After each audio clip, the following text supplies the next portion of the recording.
வணக்கம் நேயர்களே. இன்றைய தினம் நமது சந்தைகள் ஃப்ரண்ட்லைன் ஸ்டாக்ஸ் எல்லாம் concluded with positive way. So அதனால் நிஃப்டி வந்து 46.75 புள்ளிகள் அதிகரித்து 21,705.35 முடிவடைந்திருக்கிறது. அட்வான்சஸ் 1051, டிக்ளைன்ஸ் பார்த்தோம்னா 1008. ஸோ மார்க்கெட்டினுடைய ப்ராடர் அவுட்லுக் பார்க்கும் பொழுது ஒரு ஆப்டிமிஸ்டிக் சென்டிமெண்ட் இந்த மார்க்கெட் இருக்கிறது தெரியுது. அது மாதிரி நிஃப்டி மிட் கேப் பார்த்தோம்னா 0.18% ஏறி இருக்கு, ஸ்மால் கேப் 0.65% ஏறி இருக்கு, பெட்டராகவே இருக்குன்னு சொல்லலாம். வாலட்டிலிட்டி இண்டெக்ஸ் வந்து 6.21% இறங்கி இருக்கு. So decreasing the market volatility அப்படின்னே சொல்லலாம். அதுபோல் Nifty IT, auto and realty media top gainers. மறுபுறம் PSU bank, pharma, metal and bank top losers today அப்படின்னு சொல்லலாம். நிஃப்டி 50 ஸ்டாக்ஸில் ஏறின பங்குன்னு பார்க்கும் பொழுது அதானி போர்ட்ஸ், டிசிஎஸ், எல்என்டி, எஸ்பிஐ லைஃப், எல்என்டி மெயின்ட்ரி, இன்ஃபோசிஸ், ஆக்சிஸ் பேங்க், ஹீரோ மோட்டோகார்ப், இந்துஸ்தான் லீவர், விப்ரோ இவையெல்லாம் ஏறிய பங்குகள். நிஃப்டி 50ல் இறங்கின பங்குகள்னு பார்க்கும் பொழுது Nestle, Britannia and UPL among top லூசர்ஸ்ன்னு சொல்லலாம். ஸோ மேலும் ஓவரால் பிரத்தை பார்க்கும் பொழுது ஒரு ஆப்டிமிஸ்டிக் மூவ் தான் மார்க்கெட்டில் இருக்குன்னு சொல்லலாம். அதுபோல் கோல்டு பார்த்தோன்னா 131 ரூபாய் இறங்கி 62,509, வெள்ளி 159 ரூபாய் குறைந்து 72,185, குரூட் ஆயில் 26 ரூபாய் அதிகரித்து 6,060 வணிகமாகி கொண்டிருக்கிறது. இந்தியாவுடைய இன்றைய தினம் HSBC PMI சர்வீசஸ் வந்திருக்கிறது. அது 59 versus 56.9. ஸோ பெட்டராக இருக்குன்னு சொல்லலாம். மேனுஃபேக்சரிங் ஆக்டிவிட்டி பெட்டராக இருக்குது.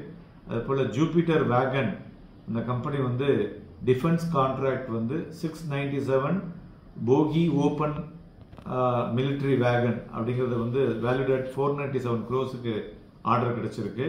இதுமாரி யூஎஸில் வந்து ப்ரைவேட் பிஸ்னஸ் பார்த்தோம்னாக்க நிறைய நியூ ஜாப்ஸை வந்து ஆட் பண்ணியிருக்காங்க. ஸோ இது வந்து எக்ஸ்பெக்டடை விட அதிகமாக இருக்கிறது அப்படின்னு விஷயம் வந்துள்ளது. ஒரு நேற்றைய தினம் யூஎஸில் வந்து க்ரூடும் பார்த்தோம்னா விழுந்திருக்கு. ஸோ அதனால தான் நேற்றைய தினம் க்ரூடு விழுந்தது, இன்றைய தினம் ஸ்லைட்லி பாசிட்டிவாக இருக்கிறது என்று சொல்லலாம். பிளாக் டீலை பொறுத்தவரை Lupin, KPR mill, axis bank இதில் வந்து பிளாக் டீல் நடந்துள்ளது. நிஃப்டி ஃபியூச்சரில் வந்து இன்னைக்கு வால்யூம் பார்த்தோம்னாக்க ஒரு மாதிரி ஒரு ஆவரேஜ் லெவலில் இருக்குது. ஃபியூச்சரும் பார்த்தோம்னா ஒரு ஃப்ளாட்டிஷ் மூவில் முடிவடைந்திருப்பது குறிப்பிடத்தக்கது. அதுபோல் இன்றைய தினம் காலையில் வந்து ஒரு 11 மணி லெவலில் ஒரு சின்ன ஒரு இறக்கம் வந்தது. திருப்பி மறுபடியும் அது சரி செஞ்சு ஒரு ஒரு ஒரு 1 ஹவருக்கு ஒரு ட்ரிப்பு பார்த்தோம்னா மார்க்கெட்டில் ஒரு சுணக்கம் இருந்து கொண்டு இருந்தது. பட் ஒரு 2:30 மணிக்கு பார்த்தோம், 2:20க்கு மார்க்கெட் வந்து ஒரு லோவாக இன்னைக்கு அந்த 21,629 தொட்டு மறுபடியும் பார்த்தோம்னா 21,749 ஹை போயிட்டு 21,705 வந்து முடிவடைந்திருப்பது குறிப்பிடத்தக்கது. மேலும் டெக்னிக்கலாக மார்க்கெட்டை அப்சர்வ் பண்ணோம்னாக்க அந்த ஓப்பனிங் அப்சைட் கேப் வந்து ஸ்டில் வந்து ரிமைன்ஸ் அன்ஃபில்டாக இருந்து கொண்டு இருக்கு. ஸோ அது வந்து வரக்கூடிய நாட்களில் அது ஃபில் பண்ணக்கூடிய வாய்ப்புகள் இருக்கும்னு எதிர்பார்க்கலாம். மேலும் அந்த பாசிட்டிவ் பேட்டர்ன் சார்ட்ஸ் பார்க்கும் பொழுது இந்த higher top and higher bottoms வந்து இன்டாக்டாக தான் இருந்துட்டு இருக்கு அந்த டெய்லி சார்ட்ஸ். ஸோ அந்த லாஸ்ட் 2 செஷன்ஸாக. ஸோ அதனால் higher bottom of the sequence வந்து ஸ்டில் இன் இன்டாக்ட் அப்படின்னு எடுத்துக்கலாம். ஸோ அதனால் short term trend of the Nifty பார்த்தோம்னா இந்த அப்சைடு வந்து இன்னும் ஒரு சில நாட்களுக்கு இருக்கக்கூடும் என்று எதிர்பார்க்கலாம்.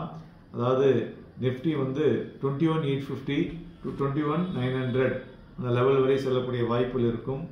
அதுமாதிரி இம்மீடியட் சப்போர்ட்னு பார்க்கும் பொழுது 21,550 அப்படிங்கிறது இம்மீடியட் சப்போர்ட்டாக இருக்கக்கூடும். பேங்க் நிஃப்டியை பொறுத்தவரை பார்த்தோம்னா 48,890 தென் 49,315.